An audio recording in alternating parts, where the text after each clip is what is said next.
رب اشرح لي صدري ويسر لي امري واحلل عقدة من لساني يفقهوا قولي. الحمد لله وحده والصلاة والسلام على من لا نبي بعده وعلى آله وأصحابه الذين أوفوا عهده. أما بعد فأعوذ بالله من الشيطان الرجيم. بسم الله الرحمن الرحيم. إن أول بيت وضع للناس للذي ببكة مباركا وهدى للعالمين. صدق الله العظيم وصدق رسوله النبي الكريم الأمين. إن الله وملائكته يصلون على النبي يا أيها الذين آمنوا صلوا عليه وسلموا تسليما. الصلاة والسلام عليك يا سيدي يا رسول الله وعلى آلك وأصحابك يا حبيب الله. مولاي صل وسلم دائما أبدا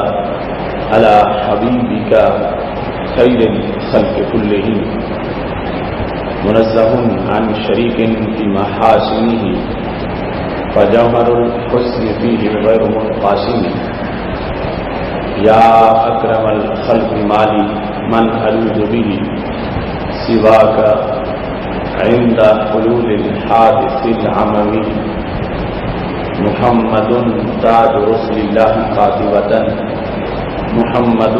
صادق الأقوال والكلم. محمد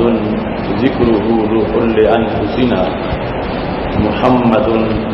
شكره فرض على الأمم. رب صل وسلم دائما أبدا على حبيبك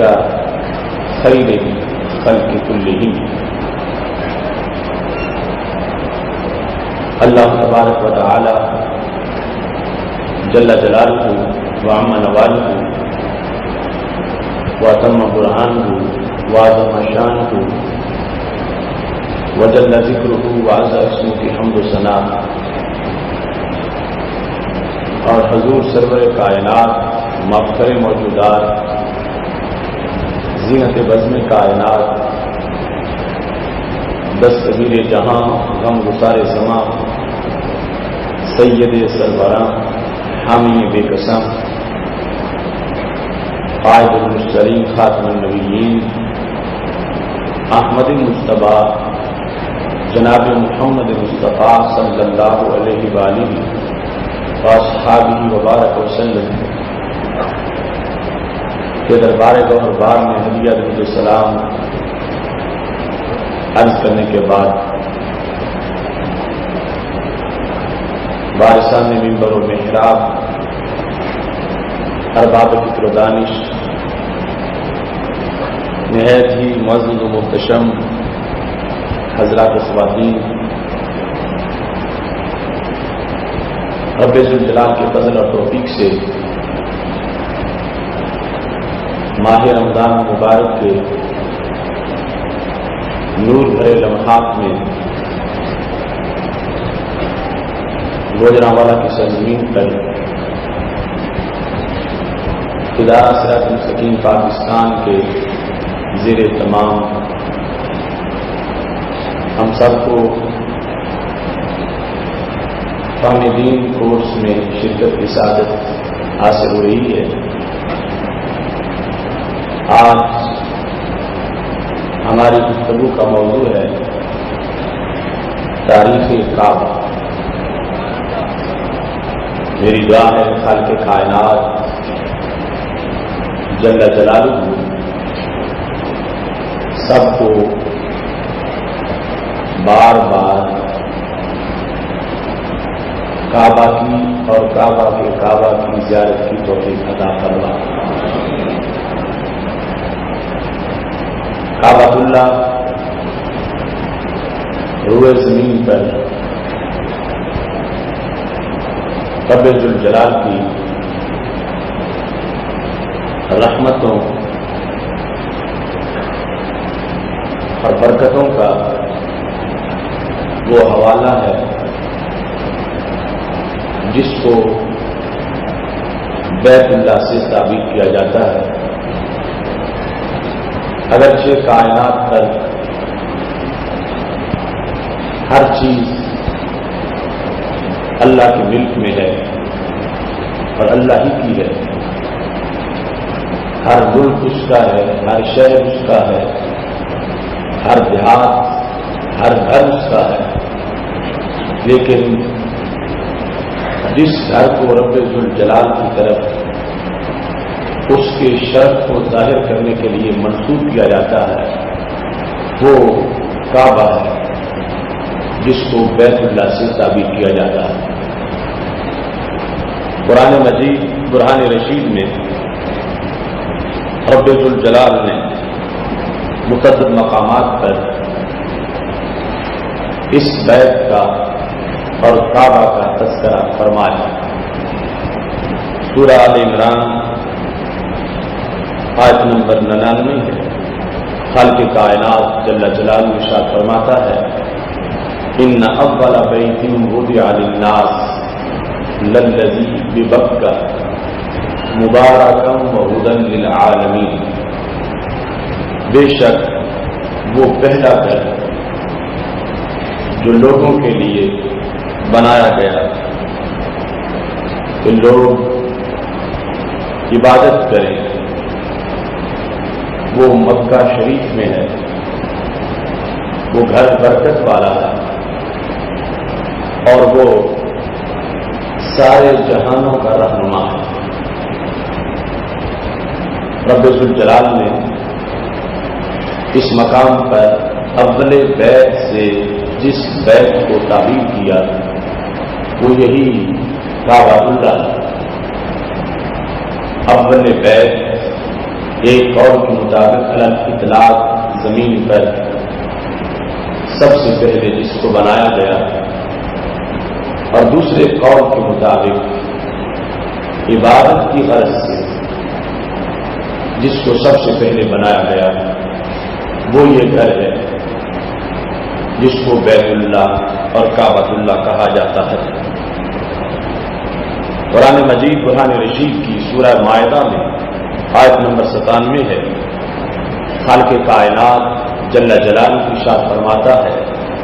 جعل اللہ الکعبۃ البیت الحرام قیاما للناس، رب ذوالجلال نے کعبہ کو جو کہ بیت حرام ہے لوگوں کے قیام کا باعث بنایا۔ یہاں پر رب ذوالجلال نے کعبہ کے متعدد نام کا اسماء کا ذکر کیا۔ جس طرح اس کو بیت اللہ کہا جاتا ہے ایسے ہی اس کو البیت الحرام بھی کہا جاتا ہے۔ رب ذوالجلال نے کعبہ کو جو کہ بیت حرام ہے، کعبہ کی صفت کے طور پر بیت حرام کو ذکر کیا، جعل اللہ کعبۃ البیت الحرام قیاما للناس، اس کو رب ذوالجلال نے لوگوں کے قیام کا باعث بنایا۔ اس میں کعبہ اللہ کی جو فضیلت ہے اور اس کائنات کی بقا کے لیے جو کعبہ اللہ کی برکتیں ہیں اور انسان کے قیام کی خاطر جو کعبہ اللہ کا سہارا رب ذوالجلال نے اس کو ذکر فرمایا، قیاما للناس، انسانوں کے لیے یہ قیام، انسانی آبادی کے لیے یہ رحمت کا سہارا، وہاں پر انسان کی ہر قسم کی غذا موجود ہے، روح کی غذا بھی موجود ہے اور جسم کی غذا بھی موجود ہے، اور وہ امن کی علامت جو وہاں پہ داخل ہو جاتا ہے اسے امن ہے۔ قیاما للناس کا یہ جملہ بول کر، یہ لفظ بول کر رب ذوالجلال نے کعبۃ اللہ کے جو احسانات ہیں اور کعبۃ اللہ کی عظمتیں اور رفتیں جو ہیں ان کو بیان کر دیا ہے۔ پھر خالق کائنات جل جلالہ قرآن مجید قرآن رشید میں سورہ بقرہ کے اندر ارشاد فرماتا ہے، آیت نمبر 125 ہے، وَإِذْ جَعَلْنَا الْبَيْتَ مَثَابَةً لِلنَّاسِ، اور جب ہم نے بنایا بیت کو لوگوں کے لیے مسجد، کہ لوگ پلٹ پلٹ کے اس کی طرف آتے۔ اب یہ کعبۃ اللہ کا ایک اور نام رب ذوالجلال نے ذکر کیا، یہ مثابہ ہے، یہ جائے ثواب بھی ہے اور پلٹ لوٹ کے کھانے کی جگہ بھی ہے۔ یعنی یہ وہ مقام ہے جہاں بار بار جانے کی لوگ تمنا رکھتے۔ بناتے وقت رب ذوالجلال نے اس میں ایسی اٹریکشن رکھی ہے کہ اس کے پاس جانے والا جب لوٹ رہا ہوگا اس کے دل میں یہ حسرتیں ہوں گی کہ اللہ پھر مجھے اس جگہ پہ لائے، اگرچہ وہ 100 بار سفر کر چکا ہو، لیکن پھر بھی کعبۃ اللہ کو جب دیکھے گا اس کی نئی محبتیں جوش پا رہی ہوں گی اور اس کے دل کے ارمان مچل رہے ہوں گے۔ تو خالق کائنات جل جلالہ نے ان الفاظ کے اندر فرمایا بیت کو ہم نے لوگوں کے لیے مثابہ بنا دیا، یہ لوٹ کے آنے کی جگہ ہے، یہ ثواب پانے کی جگہ ہے، وہ امنا، اور یہ امن کی جگہ ہے۔ یہاں پر خالق کائنات جل جلالہ نے اس کا نام صرف البیت ذکر کیا، البیت، اذ جعلنا البیت، اس سے بھی پتہ چلا اگرچہ دنیا میں لاکھوں کروڑوں بیت کا معنی ہوتا ہے گھر، لیکن جس وقت مطلقاً البیت کہا جائے گا اس سے مراد کعبۃ اللہ ہے۔ مطلقاً جس پر اولین اطلاق بیت کا ہوتا ہے وہ رب ذوالجلال کا یہ گھر ہے جس کو کعبۃ اللہ سے تعبیر کیا جاتا ہے۔ اور یہ اطلاق گرامر کے لحاظ سے الف لام کی قسم کی بنیاد پر اور عرف کے لحاظ سے جو کسی کی چاہت ہے اس کی بنیاد پر خود معین ہو جاتا ہے۔ اب جس وقت تم آیت درود و سلام پڑھتے ہو ان اللہ و ملائکتہ یصلون علی النبی، تو وہاں پر صرف لفظ النبی ہے، آگے رسول اللہ صلی اللہ علیہ وسلم کا اسم شریف نہیں ہے، لیکن کون ہے جس کو یہ لفظ نبی سن کے محبوب صلی اللہ علیہ وسلم کا خیال نہ آئے اور اس کا دماغ کہیں اور جگہ نہیں ہوتا، جو ہی النبی سنتا ہے، اگرچہ رب ذوالجلال کے ہزاروں نبی ہیں لیکن سب سے پہلے سوچ جن کے دربار میں پہنچتی ہے وہ سید المرسلین حضرت محمد مصطفیٰ صلی اللہ علیہ وسلم کی ذات گرامی۔ تو خالق کائنات جل جلالہ نے اس آیت کریمہ میں اذ جعلنا البیت کہا، جیسے وہاں النبی بلا تنسیب، اس کو جس وقت کوئی پڑھتا ہے سنتا ہے تو یقیناً اس کا خیال کسی دنیا دار کے گھر کی طرف نہیں جاتا، کسی شیش محل یا تاج محل کی طرف نہیں جاتا، اس کا خیال سیدھا کعبۃ اللہ کی طرف جاتا ہے کہ وہ گھر الگ اطلاق ایسا مقام ہے کہ جس کو رب ذوالجلال نے ان عظمتوں سے مالا مال کیا کہ البیت سننے کے بعد مومن کا اولین خیال جدھر پہنچنا چاہیے وہ یہی گھر ہے جس کو کعبۃ اللہ سے تعبیر کیا جاتا ہے۔ قرآن مجید قرآن رشید میں رب ذوالجلال نے جو اس کے اسماء ذکر کیے انہی میں ایک اسم کعبہ۔ کعب کا لفظ لغت میں ابری ہوئی چیز کے لیے استعمال کیا جاتا ہے۔ قرآن مجید قرآن رشید میں خالق کائنات جل جلالہ نے لفظ کعب کا جو اطلاق کیا ہے اس میں وَأَرْجُلَكُمْ إِلَى الْكَعْبَيْنِ، جہاں نماز کے لیے وضو کا ذکر کیا جا رہا تھا تو دھو لو تم اپنے چہروں کو اور دھو لو تم اپنے ہاتھوں کو کونیوں تک اور دھو لو تم اپنے قدموں کو ٹکنوں تک۔ إِلَى الْكَعْبَيْنِ، تو کعب وہ جگہ ہے جو قدم اور پنڈلی کے ملنے کی جگہ ہے۔ جس کو ہم اردو زبان میں تخنا کہتے ہیں، تو وہ جگہ عام اور اس مقام سے تھوڑی سی ابری ہوئی ہے، اس بنیاد پر اس کو کعبہ سے تعبیر کیا جاتا ہے۔ اور کعبۃ اللہ یہ وہ مقام ہے کہ جب زمین بھی نہیں تھی اور آسمان بھی نہیں تھا، پانی پر سب سے پہلے ایک مقدس جھاگ کی شکل میں جو وجود تھا وہ اسی کعبۃ اللہ کی جگہ کا وجود تھا، جس سے آگے پھر پوری زمین کی تخلیق کی گئی اور پوری زمین میں ہر طرف پھر اس کے فیض کو بانٹا گیا۔ اسی بنیاد پر پورے روئے زمین کی مساجد کو بنات کعبہ کہا جاتا کہ یہ کعبے کی بیٹیاں ہیں، اور پوری روئے زمین پر کعبۃ اللہ کے انوار و تجلیات جو ہیں ان کے مناظر نظر آتے ہیں۔ سید عالم نور مجسم شفیع معظم صلی اللہ علیہ وسلم کے متعدد فرامین بھی اس سلسلہ میں موجود ہیں، اور دیگر جو علوم کے ذرائع ہیں انہوں نے بھی اس بات کو واضح کیا ہے۔ حضرت کعب احبار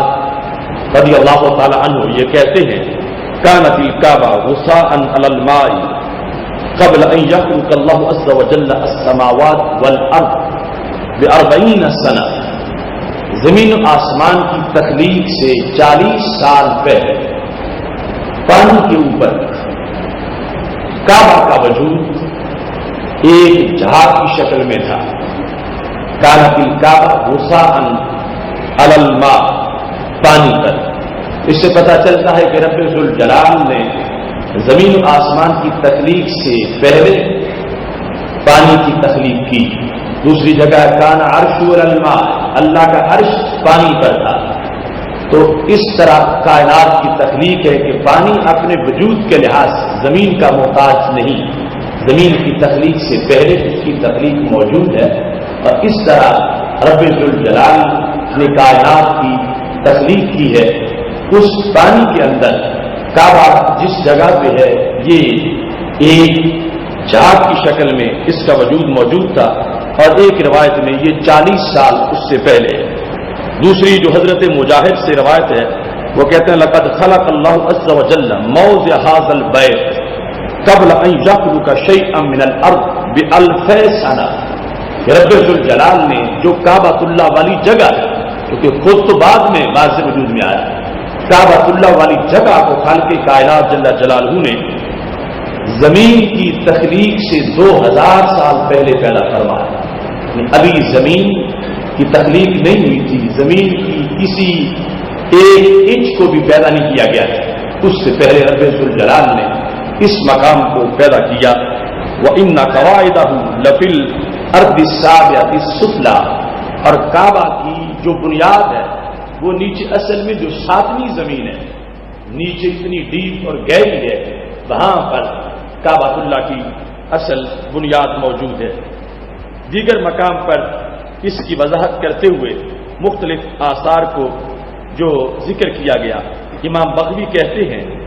کہ رب ذوالجلال نے خلق موضع البیت، کعبہ کی جگہ کو پیدا کیا، قبل الارض ب1000 عام، زمین سے 2000 سال پہلے، وکانت زبدۃ بیضاء، اور اس وقت اس کی حیثیت سفید مکھن جیسی تھی۔ جس جگہ کعبۃ اللہ نے جلوہ گر ہونا تھا، زمین و آسمان کی تخلیق سے پہلے وہ جگہ سفید مکھن جیسی تھی، علی الماء، اور وہ پانی کے اوپر اس کا وجود تھا۔ فدحیت الارض من تحتها، اس کے نیچے سے پھر رب ذوالجلال نے ساری زمین کو پیدا کیا۔ اسی بنیاد پر مکہ شریف کو ام القری کہا جاتا کہ وہ سارے شہروں کی ماں ہے، وہ جگہ ساری بستیوں کی وہ جگہ اصل ہے، اصل کو کہا جاتا ہے۔ تو وہ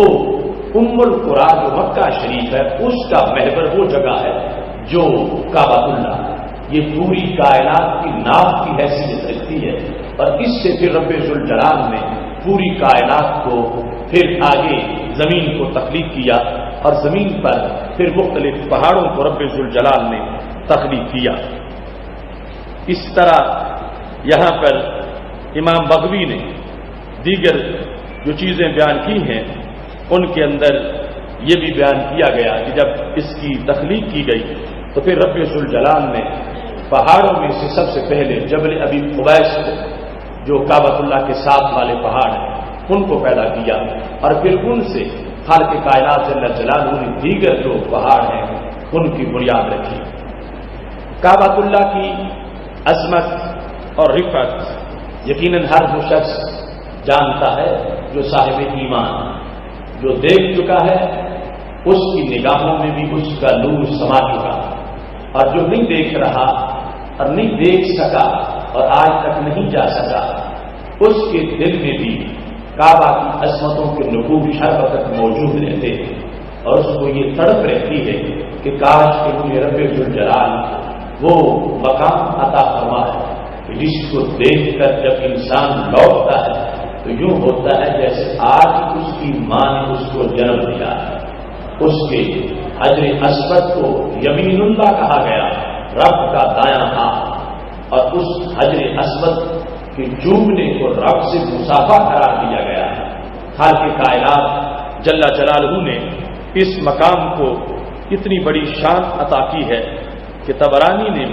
اوسط میں موجم اوسط میں اس حدیث شریف کو ذکر کیا کہ رسول اللہ صلی اللہ علیہ وسلم ارشاد فرماتے ہیں ان للکعبۃ لسان و شفتین،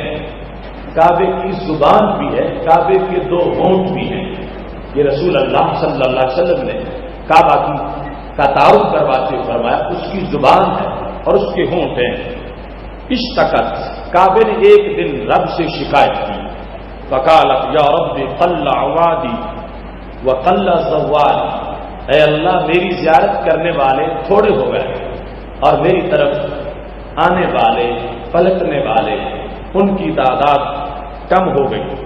تو خالق کائنات جل جلالہ نے کعبے کی اس تمنا پر اللہ نے کعبے کو کیا انعام بخشا۔ فأوحى اللہ عز وجل، رب ذوالجلال نے یہ وحی کی کہ رب ذوالجلال بشر کو پیدا کر رہا جو خشوع و خضوع سے کعبے کی طرف سفر کریں گے۔ یحنون الیک کما تحن الحمامۃ الی بیضھا، جیسے کبوتری اپنے انڈوں کی طرف جاتی ہے ایسے قیامت تک لوگ پیار سے تیری طرف بڑھتے رہیں گے، تیرا دیدار کرنے کے لیے، تجھ سے چین پانے کے لیے۔ لوگوں کے دلوں میں ایسی محبت میں نے ڈال دی ہے کہ تیری طرف آنے والوں کی تعداد بڑھتی رہے گی۔ خالق کائنات جل جلالہ نے اس طرح دوام عطا فرمایا ہے کعبۃ اللہ کے زائرین کا کہ ہر وقت اس کا طواف ہو رہا ہے، ہر وقت اس کی طرف محبتوں کے قافلے رواں ہیں، ہر وقت اس کے لیے شوق اور عقیدت کا چراغاں موجود ہے۔ نیا سال جب بھی آتا ہے حجاج پھر تیار ہوتے ہیں، عمرہ کرنے والوں کی تعداد علیحدہ ہے۔ بلکہ امام غزالی رحمۃ اللہ علیہ نے احیاء العلوم میں جو لکھا، اگرچہ اس کی وہاں پہ سند موجود نہیں ہے، انہوں نے کہا کہ خالق کائنات جل جلالہ نے کہا کعبہ تیری طرف 6 لاکھ طواف کرنے والے روانہ ہوتے رہیں گے، اور اگر ان میں کمی ہوئی اتنے فرشتوں کو ان کے اندر جمع کر کے تیری تعداد کو پورا کیا جاتا رہے گا۔ رب ذوالجلال نے اس مقام کو یہ عظمتیں عطا کی ہیں اور اس میں اٹریکشن رکھی ہے۔ جو لوگ گئے جاتے ہیں دیکھتے ہیں انہیں محسوس ہوتا ہے کہ جب پہلی نگاہ کعبہ پہ پڑتی ہے تو کعبہ کا دیدار مومن کے دل میں کتنا نکھار پیدا کرتا، کس قدر گناہوں کو جھاڑتا، اور کعبے کی چمک اور کعبے کی تجلی کس قدر نگاہوں کو مروب کرتی ہے۔ اور اس وقت وہاں سے رخصت ہو کے کوئی انسان واپس لوٹتا ہے، اسے یقیناً محسوس ہوتا ہے کہ میرے دل کا جو کعبے کے ساتھ تعلق ہے وہ عام نارمل یا سطحی سا تعلق نہیں ہے، بلکہ کعبے کی محبت یوں قلب انسانی میں رچ بس جاتی ہے، اس کا اظہار آنکھوں کے آنسوؤں سے ہو رہا ہوتا ہے، اور انسان اگرچہ زندگی کی آخری سانسیں لے رہا ہو اسے پھر بھی رخصت ہوتے وقت یہ ارمان مجبور کرتے ہیں کہ تم دعا مانگو کہ مجھے دوبارہ خالق کائنات جل جلالہ اس گھر کی طرف لائے اور مجھے اس گھر سے چین ملے اور سکون ملے۔ کعبۃ اللہ کی تعمیر کے لحاظ سے اور کعبۃ اللہ کی تاریخ کے لحاظ سے چند باتیں بڑی قابل غور ہیں جن کو آج کے اس خصوصی موضوع کا تحفہ بنایا جا رہا ہے۔ کعبۃ اللہ کی بنیاد کے لحاظ سے اگرچہ اختلاف ہے کہ کیا یہ حضرت آدم علیہ السلام نے سب سے پہلے بنایا یا فرشتوں نے ان سے پہلے اس کی تعمیر کی، مگر راجع امر یہ ہے کہ حضرت آدم علیہ السلام سے پہلے ہی اس کی تعمیر کا کام فرشتوں نے کیا اور فرشتوں کو رب ذوالجلال نے حکم دیا اور خالق کائنات جل جلالہ کے حکم کے مطابق فرشتوں نے کعبۃ اللہ کی بنیاد رکھی اور کعبۃ اللہ کی عظمتوں کی اس انداز میں اس کو ظاہر کیا کہ سید عالم نور مجسم شفیع معظم صلی اللہ علیہ وسلم ارشاد فرماتے ہیں، حضرت عبداللہ بن عباس رضی اللہ تعالیٰ عنہ راوی ہیں، کہتے ہیں کہ نبی اکرم نور مجسم شفیع معظم صلی اللہ علیہ وسلم نے بتایا کہ میرے پاس جبریل آئے تو ان کے سر پہ جو امامہ تھا اس پہ غبار پڑا ہوا تھا، جو سر پہ کپڑا باندھا تھا اس پر غبار تھا۔ تو نبی اکرم نور مجسم شفیع معظم صلی اللہ علیہ وسلم نے فرمایا وہ علیہ اصابہ خبرہ، سبز رنگ کا وہ جو کپڑا سر پہ موجود تھا، جس کو عربی زبان میں اصابہ بمانا امامہ بھی آتا ہے اور اصابہ بمانا ایک پٹی کپڑے کی جو ہے، اس معنی میں بھی یہ لفظ استعمال ہوتا ہے۔ اس پر غبار جب نبی علیہ الصلوۃ والسلام نے دیکھا، فقال رسول اللہ صلی اللہ علیہ وسلم ما ھذا الغبار الذي ارى على اصابعك ايها الروح الامین، اے روح امین، یہ تمہارے سر پر جو غبار نظر آ رہا ہے، اس غبار کا کیا سبب ہے؟ کیوں تجھ پہ غبار نظر آ رہا اور تمہارا یہ کپڑا غبار سے اٹا ہوا کیوں؟ حضرت جبریل علیہ السلام نے جواب دیا، کہنے لگے انی زرت البیت، میں آپ کے پاس حاضری سے پہلے بیت اللہ میں حاضری دے کے آ رہا ہوں۔ انی زرت البیت، میں نے خانہ کعبہ کی زیارت کی، فزحمت الملائکۃ علی الرکن، حجر اسود کے قریب فرشتوں کا رش بہت تھا، اس فرشتوں کے رش کی وجہ سے میرے سر کے اس کپڑے پر غبار پڑ چکا ہے۔ اس سے محسوس ہوتا کہ انسان کو ادھر تڑپتے ہی، لیکن فرشتوں کو جو رب ذوالجلال نے حکم دیا تھا اور سب سے پہلے انہوں نے اسے بنایا، تو فرشتوں کے اندر بھی کتنی محبت موجود ہے۔ اور پھر حجر اسود ہم گناہگار کو چومنے کے لیے تڑپتے ہی ہیں، لیکن فرشتے جن کا کوئی گناہ نہیں ہے، جو رب ذوالجلال کی اطاعت میں ہر وقت مصروف رہتے ہیں، انہیں بھی کتنا شوق ہے اس جنتی پتھر کو چومنے کا، اور اس کی دل اتنا رش ہے کہ حضرت جبریل علیہ السلام کہنے لگے اس بنیاد پر کہ فرشتوں کے پر جو ہیں وہ وہاں کثرت سے تھے اور ان پروں کا رش تھا، اور اس غبار کی بنیاد پر میرا جو اصابہ یا امامہ یا سر پہ جو پٹی میں نے باندھ رکھی ہے، اس پر مجھے یہ ایسی صورتحال کا سامنا ہے جو غبار کو مشاہدہ کر رہے ہیں۔ دوسرے مقام پر اصابہ حمراء کا بھی ذکر ہے، سرخ پٹی اور سبز، یہ دونوں جدا جدا روایتیں موجود ہیں۔ تو اس سے اولین جو تخلیق تھی اور کعبۃ اللہ کی تعمیر تھی، اس کے بیان کے لحاظ سے یہ چیز بطور خاص اخبار مکہ اور کعبۃ اللہ کے لحاظ سے جو تصانیف ہیں ان کے اندر تفصیل سے موجود ہے، اور اس میں روایت حضرت سیدنا امام زین العابدین رضی اللہ تعالیٰ عنہ کی موجود ہے۔ حضرت امام باقر، حضرت امام زین العابدین رضی اللہ تعالیٰ عنہ سے یہ روایت کرتے ہیں۔ امام باقر کہتے ہیں کہ میں اپنے ابا جان کے ساتھ کعبۃ اللہ کے طواف میں مصروف تھا، ایک شخص پیچھے سے آیا، اس نے حضرت امام زین العابدین رضی اللہ تعالیٰ عنہ کے کندھے پہ ہاتھ رکھا۔ جب آپ متوجہ ہوئے تو اس شخص نے کہا السلام علیکہ یا ابن بنت رسول اللہ صلی اللہ علیہ وسلم، اے رسول اللہ صلی اللہ علیہ وسلم کی بیٹی کے صاحبزادے، میں آپ سے کچھ سوالات کرنا چاہتا ہوں۔ تو چونکہ حضرت امام زین العابدین رضی اللہ تعالیٰ عنہ حالت طواف میں تھے تو آپ خاموش رہے، آپ نے آگے سے یہ نہیں کہا کہ آپ پوچھو میں تجھے بتاتا۔ حضرت امام باقر رضی اللہ تعالیٰ عنہ کہتے ہیں فساکت ابی، میرے ابا جان خاموش رہے، وَأَنَا وَالرَّجُلُ خَلْفَهُ، میں اور وہ سائل ہم دونوں پیچھے چلتے رہے، یہاں تک کہ جب طواف مکمل ہو گیا، 7 چکر مکمل کرنے کے بعد حضرت امام زین العابدین رضی اللہ تعالیٰ عنہ حتیم میں داخل ہوئے اور میزاب رحمت کے نیچے کھڑے ہو کر انہوں نے نوافل ادا کیے۔ جس وقت نوافل سے فارغ ہو گئے فالتفت الیہ، امام باقر کہتے ہیں حضرت امام زین العابدین رضی اللہ تعالیٰ عنہ نے میری طرف توجہ کی اور مجھے کہا وہ سائل کدھر ہے کہ جو مجھ سے سوالات کرنا چاہتا۔ تو میں نے سائل کو بلایا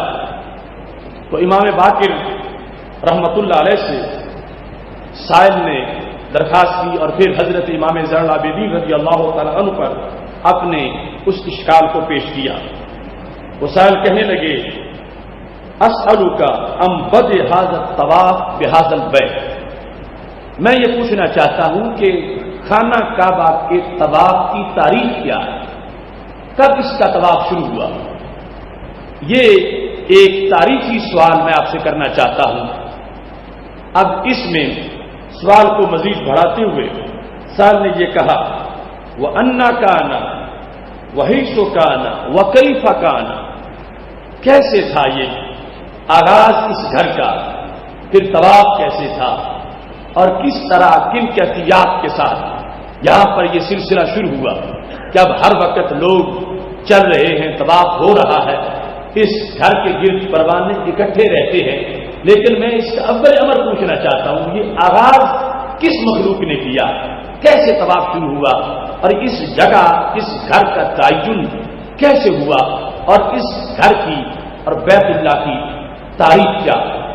حضرت امام زین العابدین رضی اللہ تعالیٰ عنہ سے جس وقت اس سائل نے پوچھا تو آپ نے اس سے یہ سوال کیا من این انت، تم کون ہو، کہاں سے آئے، کس علاقے سے تمہارا تعلق ہے، من این انت، کہاں سے آئے؟ تو یہ سائل کہنے لگے من اہل الشام، میرا تعلق شام سے ہے۔ تو آپ نے پوچھا این مسکنو کا، شام میں کہاں رہائش؟ تو سائل نے کہا فی بیت المقدس، میں بیت المقدس کے علاقے کا رہائشی ہوں اور میں یہاں آپ کے پاس یہ سوال کرنے آیا۔ آپ نے فرمایا حل قرأت الکتابین، کیا تم نے تورات اور انجیل کا مطالعہ کیا؟ تو سائل نے کہا ہاں میں نے تورات اور انجیل کا مطالعہ کیا۔ اتنی گفتگو کے بعد حضرت امام زین العابدین رضی اللہ تعالی عنہ نے اب جواب دیا اور یہ اس لیے پوچھ لیا کہ اس کی علمی حیثیت کیا ہے، میں کس لیول پر اس کے ساتھ گفتگو کروں۔ تو پتہ چلا کہ وہ اہل علم میں سے ہے اور اس کو پہلی آسمانی کتابیں بھی آتی ہیں اور اس کا تعلق بیت المقدس سے ہے۔ حضرت امام زین العابدین رضی اللہ تعالی عنہ کہنے لگے اما بدء ھذا الطواف بھذا البیت، اس بیت کے طواف کی جو تاریخ ہے اس کا سلسلہ کچھ یوں ہے کہ جس وقت رب ذوالجلال نے فرشتوں سے یہ کہا تھا انی جاعل فی الارض خلیفہ، کہ فرشتوں میں زمین میں اپنا نائب بنانے والا، اللہ نے فرشتوں سے مشورہ کیا تھا تو فرشتوں نے جواب میں یہ کہا تھا نحن نسبح بحمدک ونقدس لک، تیری تسبیح کے لیے ہم کافی، اور اس سے پہلے کہا اتجعل فیہا من یفسد فیہا ویسفک الدماء، کیا تو زمین میں اسے بنائے گا جو خون بہائے گا اور زمین میں فساد کرے گا، تو اسے اپنی خلافت دینا چاہتا، تیری تسبیح کے لیے تو ہم کافی ہیں۔ تو بالواسطہ یہ بتا دیا خلافت ہمیں ملنی چاہیے، اور انسان کی تخلیق کے لحاظ سے جو رب ذوالجلال نے فرشتوں سے مشورہ کیا، فرشتوں نے اپنی طرف سے یہ ظاہر کر دیا کہ اسے بنانا، اس کا کیا اس کی حکمت ہو سکتی ہے، یہ تو فساد کرے گا، یہ خون بہائے گا۔ تو رب ذوالجلال نے فرشتوں کی بات مسترد کرتے ہوئے کہا انی اعلم ما لا تعلمون، فرشتوں میں وہ بھی جانتا ہوں جو تم نہیں جانتے، تمہیں کچھ انسانوں کا فساد نظر آتا ہے، کچھ انسانوں کی طرف سے خون بہانا نظر آتا ہے، مگر تمہیں یہ پتہ نہیں کہ انسانوں کی جان حضرت محمد مصطفیٰ صلی اللہ علیہ وسلم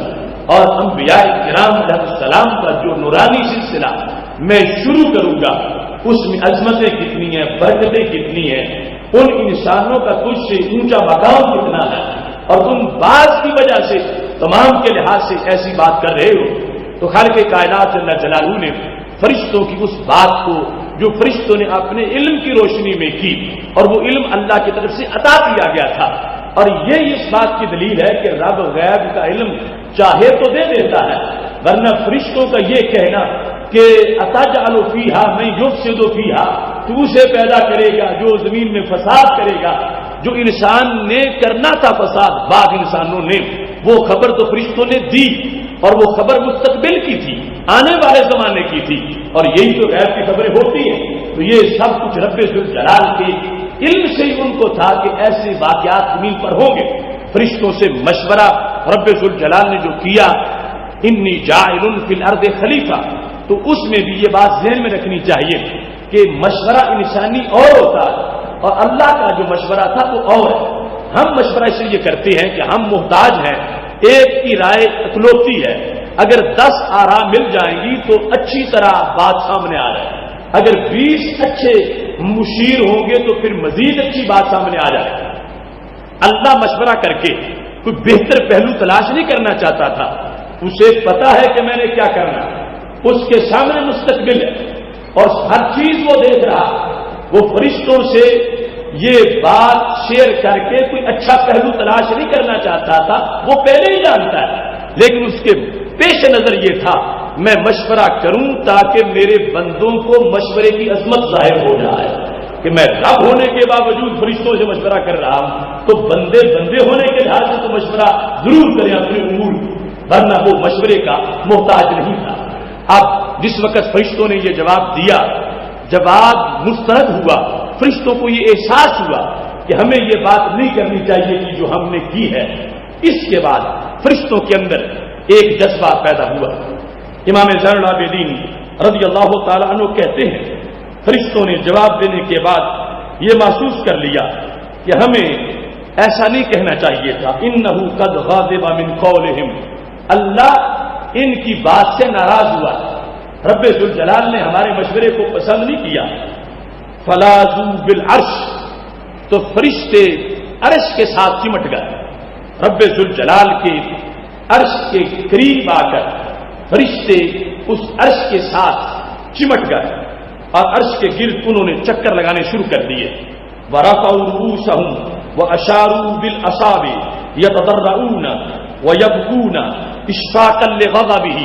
رب کے غصے سے ڈرتے ہوئے رونے لگے، چیخنے لگے، جو ان کا انداز ہو سکتا تھا اپنے انداز کے اندر سر اٹھا رہے تھے، انگلیوں سے اشارے کر رہے تھے، اور خالق کائنات جل جلالہ کے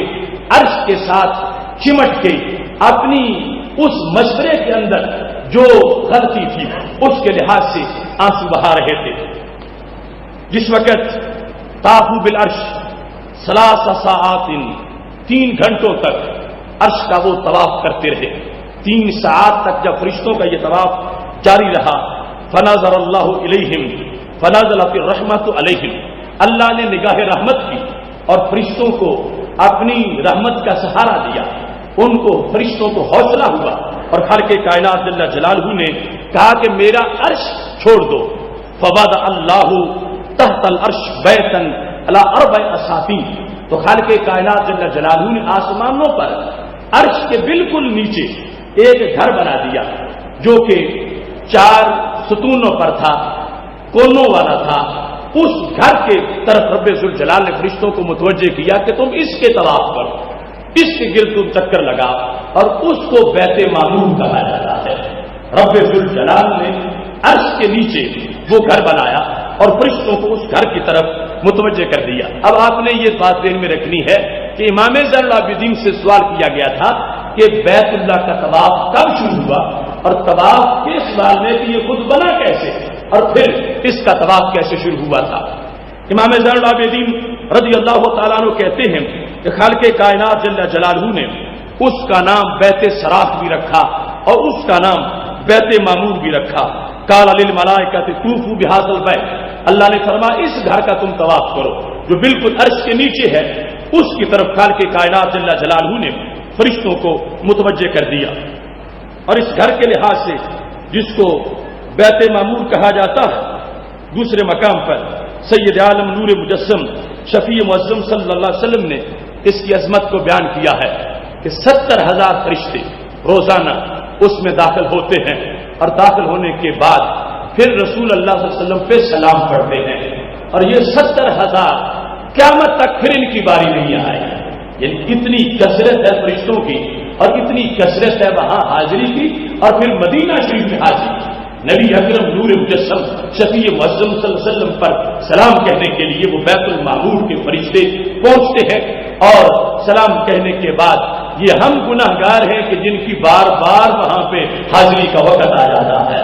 اور وہ پھر تڑپتے رہتے ہیں. ایک مرتبہ حاضری کا موقع ملا اور پھر ان کی باری کی نہیں آتی.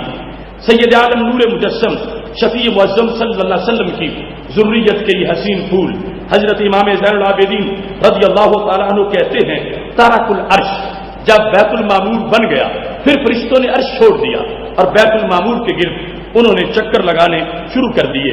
وصار اهون علیہ من العرش، اور یہ ان کے لیے عرش کے مقابلے میں یہ چکر لگانے آسان تھے جو بیت المعمور کے گرد فرشتے چکر لگا رہے تھے. خالق کائنات جل جلالہ نے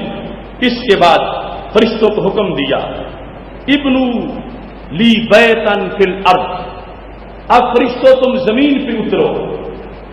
عرش کے نیچے یہ تمہارے لیے گھر بنا جس کو بیت المعمور کہا جاتا. اس بیت المعمور کے نیچے جا کر تم زمین پر میرا ایک گھر بنا دو. فرشتوں کو رب ذوالجلال نے حکم دیا تو اللہ کے حکم کے مطابق بے مثال ہی و قدر ہی، جس طرح یہ بیت المعمور ہے اتنا ہی اسی مادن پر تم نے نیچے جا کے زمین پر میرا گھر بنانا ہے. اور اس گھر کے لحاظ سے دوسرے مقام پر جو وضاحتیں موجود ہیں اس میں خالق کائنات جل جلالہ نے یہ فرمایا میں اس لیے یہ گھر بنوانا چاہتا ہوں زمین پر کہ تمہیں میری ناراضگی کا احساس ہوا تو تم نے اس گھر کے گرد چکر لگا اور میں تم پہ راضی ہوا. تو میں چاہتا ہوں کہ جب کوئی ابن آدم اس سے میں ناراض ہو جاؤں گا، جب کسی انسان کو اپنی غلطی کا احساس ہو جائے گا اور گناہوں کے بوجھ کے نیچے دبا ہوا انسان جب مجھے راضی کرنا چاہے گا تو میں چاہتا ہوں زمین پر ایک ایسا گھر ہونا چاہیے جو اس کے چکر لگائے گا، میری رحمت اس کو اپنی آغوش میں لے لے گی. میں فرشتوں کو حکم دے رہا ہوں کہ تم زمین پہ چلے جاؤ اور زمین پر جا کر تم ایک گھر بناؤ. کیسا گھر ہو؟ فرمایا یطوف حولہ کما طفتم حول عرشی، ابن آدم اس کے گرد یوں چکر لگائے جس طرح کہ تم نے میرے عرش کے گرد چکر لگائے ہیں. فارضى عنه كما رضيت عنكم، جس طرح میں تجھ پہ راضی ہوا ایسے میں انسان پہ بھی راضی ہو جاؤں گا. اس واسطے خالق کائنات جل جلالہ نے حکم دیا تھا فرشتوں کو، تو فرشتوں نے رب ذوالجلال کے حکم کے مطابق زمین پر سب سے پہلے بیت اللہ کی بنیاد رکھی. عرش کے نیچے بیت المعمور ہے اور بیت المعمور کے نیچے پھر یہ خانہ کعبہ ہے اور اس کو فرشتوں نے پہلے نمبر پہ بنایا. اس بنیاد پر تاریخ کعبہ اور تاریخ طواف کو بیان کرتے ہوئے حضرت امام زین العابدین رضی اللہ تعالیٰ عنہ نے یہ بات واضح کی گویا کہ یہ خاندان نبوت کے علوم کا حصہ ہے کہ انہوں نے کعبۃ اللہ کا پس منظر بھی بیان کیا اور کعبۃ اللہ کی تاریخ کو بھی بیان کیا ہے. یہاں پر ایک قول لیث بن معاذ کا بھی ہے، وہ اگرچہ کوئی جمہور کے لحاظ سے اس کو اتنا اختیار نہیں کیا گیا لیکن اس میں بھی چند امور اس سلسلہ میں موجود. حضرت لیث بن سعد اور لیث بن معاذ کا یہ قول ہے، کہتے ہیں قال رسول اللہ صلی اللہ علیہ وسلم ھذا البیت خامس 15 بیتا، کہ یہ جو بیت ہے کعبہ یہ 15 گھروں میں سے ایک گھر ہے، 15 بیوت ہیں ان میں سے ایک گھر ہے، 15 کعبوں میں سے ایک کعبہ ہے. تو 15 وہ کون ہیں، کہاں کہاں واقع ہیں؟ تو لیث بن معاذ رسول اللہ صلی اللہ علیہ وسلم سے روایت کرتے ہیں سبعۃ منھا فی السماء الی العرش، 7 7 آسمانوں میں، یعنی ایک پہلے پر، ایک دوسرے پر، ایک تیسرے پر، پھر ایک 7ویں پر عرش کے نیچے، اس طرح 7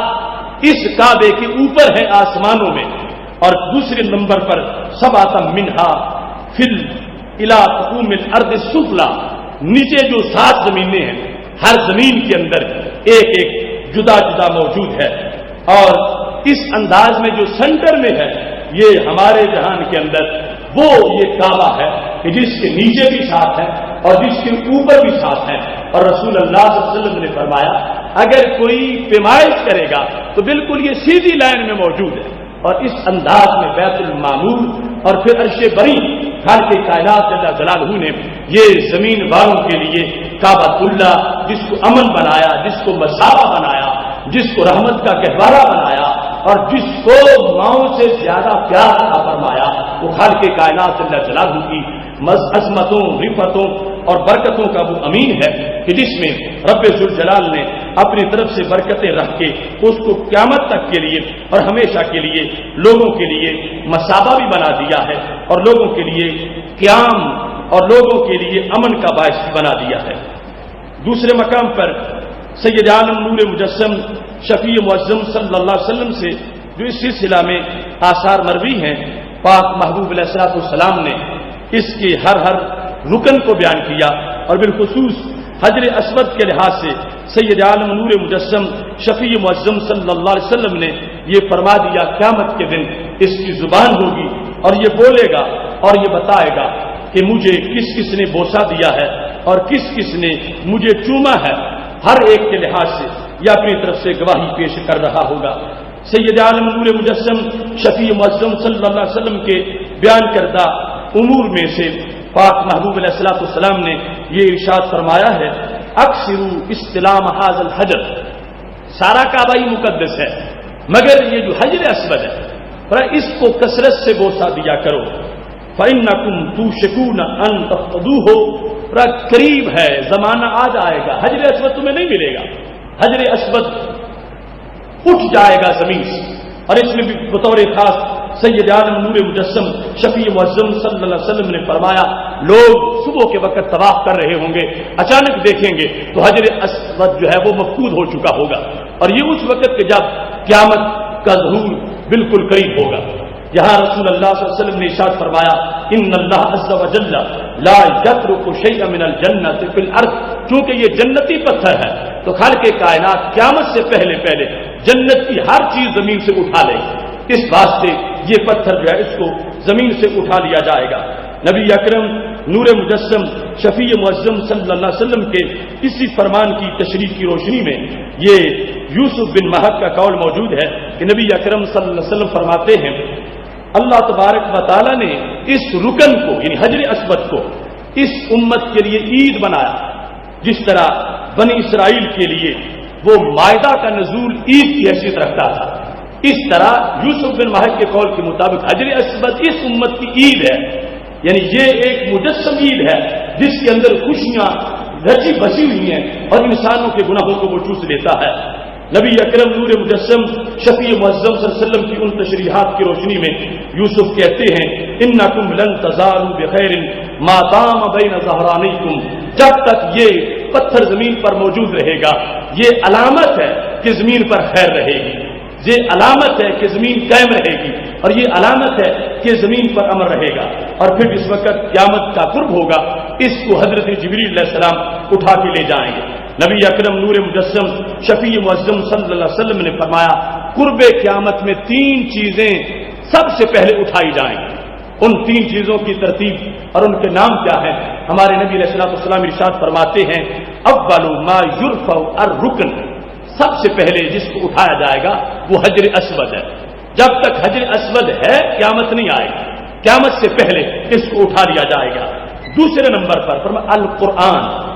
قرآن جب تک ہے قیامت نہیں آئے گی، قیامت سے پہلے قرآن سینوں سے بھی اٹھا لیا جائے گا، گھروں سے بھی اٹھا لیا جائے گا، قرآن کے نسخے ملنے مشکل ہو جائیں گے، کلمہ پھر بھی باقی رہ جائے گا، یہ ترتیب ہے، کلمہ رہے گا مگر قرآن اٹھ جائے گا، اور پھر اس طرح کی جہالت آ جائے گی کہ لوگ کہیں گے کہ باپ دادا سے کبھی سنا تھا کہ ان کو نماز کا نام بھی نہیں یاد رہے گا، روزے کا نام بھی نہیں آئے گا، صرف ان کو کلمہ آتا ہوگا، اور وہ کلمہ بھی ان کے لیے برکت کا باعث ہوگا۔ اس کے لحاظ سے حضرت حذیفہ بن یمان سے جب پوچھا گیا، حضرت سیلا نے پوچھا کہ یہ کلمہ ان کو کیا فائدہ دے گا، تو انہوں نے کہا یہ کلمہ بھی ان کو جہنم سے نکال کے لے جائے گا۔ تو پہلے حجر اسود اٹھے گا اور پھر قرآن مجید، اور اس کے بعد میرے محبوب علیہ الصلوۃ والسلام فرمانے لگے رؤی النبی صلی اللہ علیہ وسلم فی المنام، پھر خواب میں میری زیارت بند ہو جائے گی۔ جب تک وہ علامتیں موجود ہیں، حجر اسود موجود ہے، قرآن موجود ہے، اس وقت تک میرا دیدار بھی ہوتا ہے، خواب جو ہے وہ آباد رہیں گے، خوابوں کے اندر میری زیارت ہوتی رہے گی، اور جس وقت حجر اسود اٹھ جائے گا اور قرآن اٹھ جائے گا، پھر فرما میرا دیدار بھی بند ہو جائے گا، لوگوں کو خواب میں میرا دیدار نہیں ہوگا۔ تو سید عالم نور مجسم شفیع معظم صلی اللہ علیہ وسلم نے اس سے جو منسلک امور تھے ان کو یہاں پہ بیان فرمایا۔ اب تاریخ کعبہ کے لحاظ سے صرف پہلا قول آپ نے ابھی تک سماعت کیا کہ یہ فرشتوں نے بنایا، اور فرشتوں نے رب ذوالجلال کے حکم کے مطابق اس کی بنیاد رکھی۔ اس کے بعد دوسرے نمبر پر حضرت آدم علیہ السلام نے اس کو بنایا۔ حضرت آدم علیہ السلام کے لحاظ سے جو تفصیلات موجود ہیں ان میں یہ ہے کہ چونکہ ان کو ہند میں نازل کیا گیا، اور ہند میں جب وہ نازل ہوئے تو ان کا زمین پر دل نہیں لگ رہا تھا، وہ جنت کے اوراد و وظائف ذکر کی محفلیں، جنت کے نظارے، تو خالق کائنات جل جلالہ نے ہند میں جس وقت ان کو نازل کیا انہیں وحشت محسوس ہوئی۔ استوحش فشکا الی اللہ عز وجل فانزل اللہ البیت المعمور، تو رب ذوالجلال نے ان کا دل لگانے کے لیے بیت المعمور کو پہلے زمین پہ نازل فرما دیا، جو حضرت نوح علیہ السلام کے سیلاب تک باقی رہا۔ ایک روایت میں ہے کہ خالق کائنات نے ایک نوری خیمہ آسمانوں سے نازل کیا، کسی جگہ لگا جہاں پر کعبۃ اللہ ہے۔ اس بنیاد پر تطبیق یہ ہے وہ فرشتوں نے جس کو بنایا وہ اور انداز کا تھا، اور حضرت آدم علیہ السلام کی باشت جس وقت انہیں محسوس ہوئی ہند کے لیے، تو پھر خالق کائنات جل جلالہ نے انہیں عرب کے سفر کا حکم دیا۔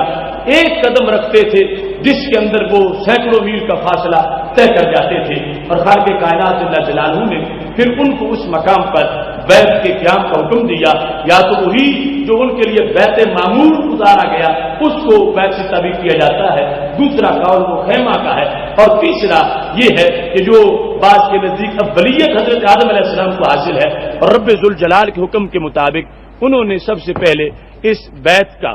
بنیاد رکھی اور زمین کو اس کی عظمتوں سے مالا مال فرمایا تھا۔ دیگر امور بھی موجود ہیں۔ اس کے لحاظ سے سید عالم نور مجسم شفیع معظم صلی اللہ علیہ وسلم کا فرمان موجود ہے، خطب الناس یوم عاشورہ، آپ نے 10 محرم الحرام کو لوگوں کے سامنے خطاب فرمایا، فرمایا ھذا یوم عاشورہ یومن تنقضی فیہ السنہ، یہ 10 محرم کا دن ہے، اس دن سال پورا ہوتا ہے، اور ساتھ یہ فرما تستر فیہ الکعبہ، یہ وہ دن ہے جس میں کعبے پر غلاف چڑھایا جاتا۔ تو نبی اکرم صلی اللہ علیہ وسلم کی حدیث میں کعبے پر غلاف چڑھانے کا ذکر ہے، اور اس میں دن جو ہے وہ عاشورہ کا دن رسول اللہ صلی اللہ علیہ وسلم نے بیان کیا۔ وَتُرْفَعُ فِيهِ الْأَعْمَالُ،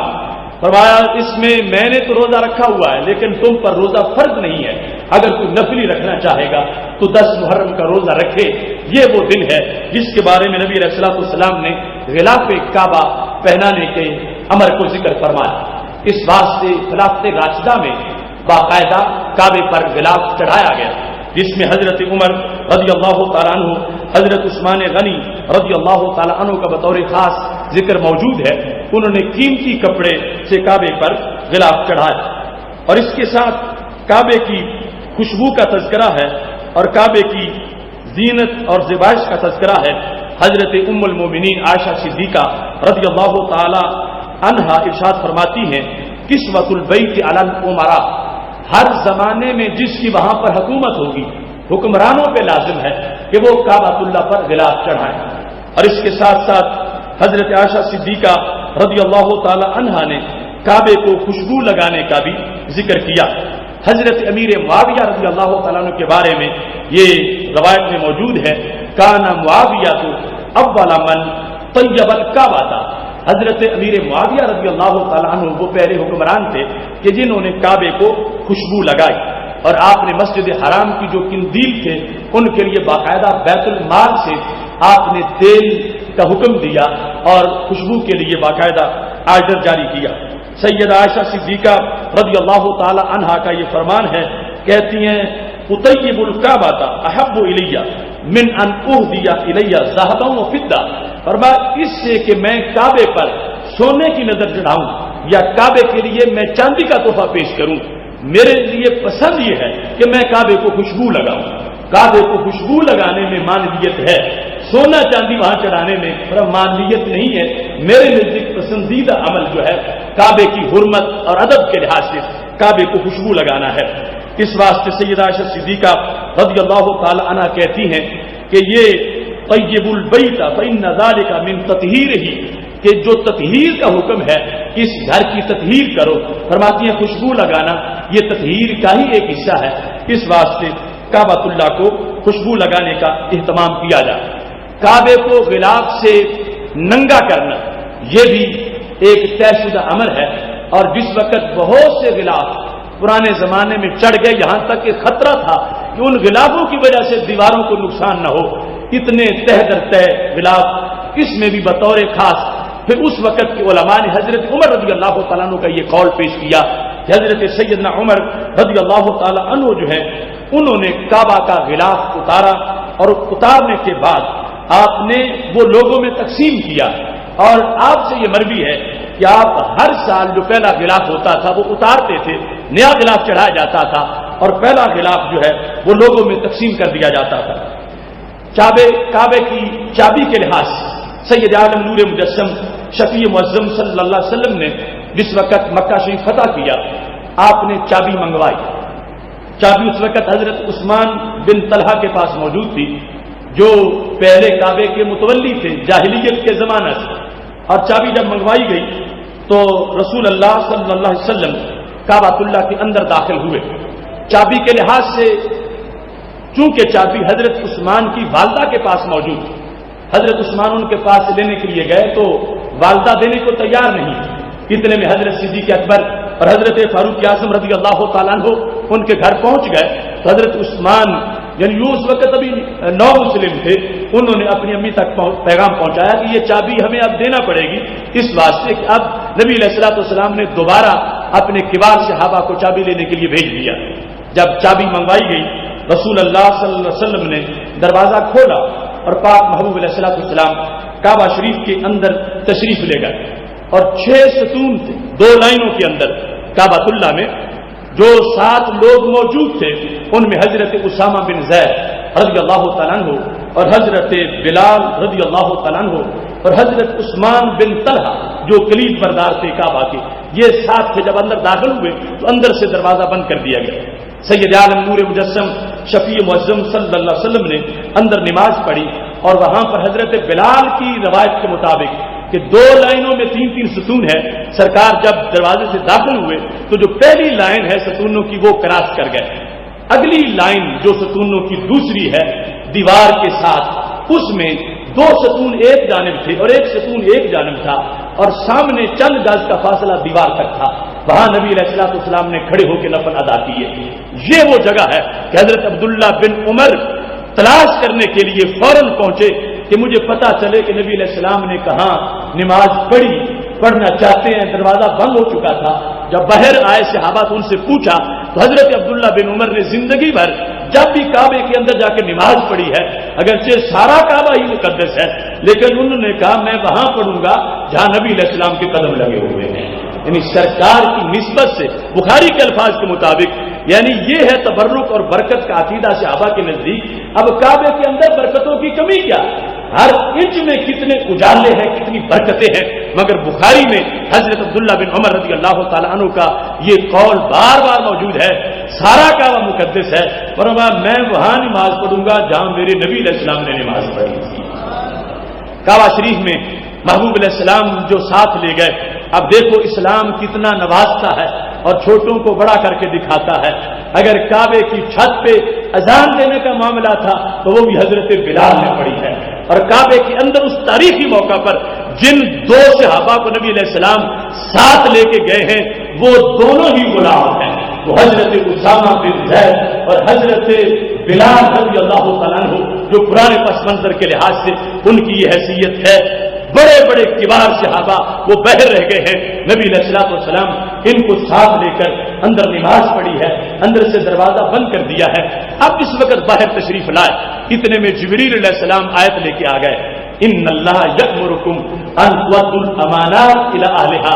اللہ فرماتا ہے کہ امانت ان کو دے دو جو امانت کے اہل ہیں. تو نبی اکرم نور مجسم شفیع معظم صلی اللہ علیہ وسلم نے حضرت عثمان کو بلایا. عثمان بن عفان نہیں جو خلیفہ ثالث ہے, یہ عثمان بن طلحہ جو جن کے پاس چابی تھی جاہلیت کے زمانہ میں. تو نبی علیہ السلام نے فرمایا بلا کے رب کا حکم آ گیا ہے کہ چابی تمہیں دی جائے. اور میرے محبوب علیہ السلام نے اس موقع پر یہ جملہ بولا تھا, فرمایا میں تمہیں عارضی نہیں دے رہا, میں تمہارے خاندان کو قیامت تک کے لیے دے رہا ہوں. تم سے ظالم ہی چابی چھین سکتا,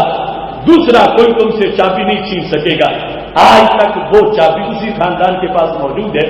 ان کے شیوخ سے میری ملاقات ہوئی ہے, وہ کہتے ہیں یہ موجودہ حکومت جب آئی تھی انہوں نے ہم سے چابی چھینی تھی, لیکن اس کے بعد انہیں خود احساس ہو گیا ان کے بقول کے چابی سے دروازہ ہی نہیں کھلا تھا, تو پھر چابی ہمیں لوٹا دی گئی. آج بھی اسی خاندان میں وہ بنی شیبہ کے جو لوگ ہیں ان کے پاس وہ چابی موجود ہے. سید عالم نور مجسم شفیع معظم صلی اللہ علیہ وسلم کا فرمان برحق ہے, فرمایا جو دے رہا ہوں تو عارضی نہیں دے رہا, میں یہ قیامت تک کے لیے تمہارے خاندان کو چابی عطا فرما رہا. سید عالم نور مجسم شفیع معظم صلی اللہ علیہ وسلم نے اس کعبہ کی عظمتوں کو بیان کرتے ہوئے یہ ارشاد فرمایا ہے. پاک محبوب علیہ الصلوۃ والسلام ارشاد فرماتے ہیں, ابن کثیر جلد نمبر 1 صفحہ 393 پر حدیث شریف موجود ہے, من داخل البیت داخل فی حسنہ وخرج من سیئہ وخرج مغفورا لہ. فرمایا جو بیت اللہ میں داخل ہو گیا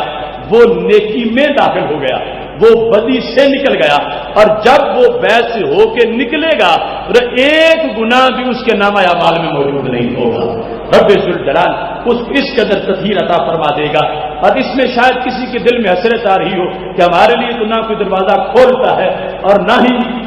کوئی ایسا احساس ہے, وہ بادشاہوں کے لیے دروازے کھلتے ہیں اور وہ اندر جاتے ہیں. تو یاد رکھنا اللہ کی ہر کام حکمتیں ہوتی ہیں. وہ جو حتیم والا حصہ ہے وہ بھی عین کعبہ ہے, وہ کعبہ کے مکان کا حصہ ہے. اور اس وقت اگرچہ قریش کے پاس تو مٹیریل نہیں تھا اور انہوں نے اسے بہر کر دیا, لیکن حکمت پوری ہوتی رہی. آج اس وقت کسی کے دل میں یہ طرف ہوگی کاش میں کعبے کے اندر داخل ہو جاؤں, تو حتیم کو کوئی تالا نہیں لگا ہوا, وہ حتیم میں داخل ہو جائے. حتیم میں داخل ہوگا تو وہ نیکی میں ڈوب جائے گا. جب حتیم سے باہر نکل ہو رہا ہوگا تو ہر گناہ جھڑ چکا ہوگا اور یوں ہوگا جیسے آج اس کی ماں نے اس کو جنم دیا ہے. محتشم سامعین حضرات, یہ کعبہ اس کا مضمون, اس کا ایک خاکہ میں نے آپ کے سامنے پیش کیا. سب کی حسرتیں ہیں کعبہ کی طرف جانے کی. اللہ سب کو کعبے کا دیدار عطا فرمائے. اور پھر کعبے کی جو آواز ہے, فاضل بریلوی نے کہا تھا, حاجیوں آؤ شہنشاہ کا روزہ دیکھو, کعبہ تو دیکھ چکے اب کعبے کا کعبہ دیکھو. یہ طور موجے از غبارے خاناج کعبہ را بیت الحرم کا شاناش. اقبال کہتے ہیں کہ طور کا بڑا مقام ہے, مگر میرے نبی علیہ الصلوۃ والسلام کے گھر سے تھوڑا سا اگر غبار اڑے تو وہ طور بن جاتا ہے. کعبہ را بیت الحرم کا شاناش. ساری دنیا کعبے کو کعبہ کہتی ہے اور کعبہ میرے نبی کے گھر کو اپنا کعبہ سمجھتا ہے. کعبہ را بیت الحرم کا شاناش. ہمارے نبی علیہ الصلوۃ والسلام کا جو کاشانہ ہے وہ کعبے کا بھی کعبہ ہے. رب ذوالجلال سب کو حرمین شریفین کی بار بار توفیق عطا فرمائے. یاد رکھنا کل کا موضوع اسلام اور امن عام عالم نہایت اہم موضوع ہے. وقت پہ پہنچ اس کو سماعت کرنا. وآخر دعوانا ان الحمد للہ رب العالمین.